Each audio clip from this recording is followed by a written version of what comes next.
जिसके घर में ईशान कोण कटा हो, ईशान में भार हो या कई प्रकार से तकलीफ हो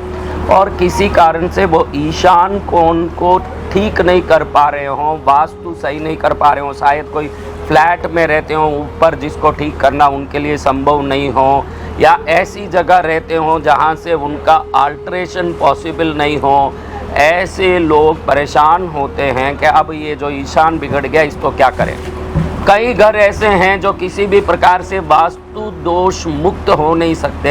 ऐसे लोग जो कोण बिगड़ गया है उस कोण को सुधारने के लिए, वायव्य कोण बिगड़ गया हो तो हवादार जगह पर बैठ के आएँ तो वायव्य कोण से जो नुकसान हो रहा है वो वायु तत्व की पूर्ति शरीर करेगा तो शरीर उस जगह को अपने आप वास्तु दोष से मुक्त करेगा।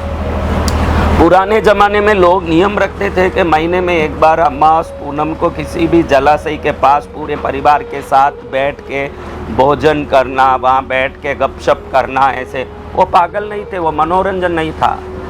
जल तत्व की जो तरंगे वहाँ पूर्ण रूप से सक्षम है, वहाँ बैठने से उन तरंगों को हम जब शरीर में लेते हैं तो घर में जहाँ ईशान कोण में वास्तु दोष है जिससे हमारे शरीर को वो जल तत्व की शक्ति पूर्ण रूप से प्राप्त नहीं हो पा रही है, उसको हम ऐसे जलाशयों के पास जाके उस जल तत्व को प्राप्त करते हैं। और जब ये जल तत्व को हम शरीर में तरंगों के रूप में प्राप्त कर लेते हैं तो कुछ समय तक तो घर में वो वास्तु दोष की जो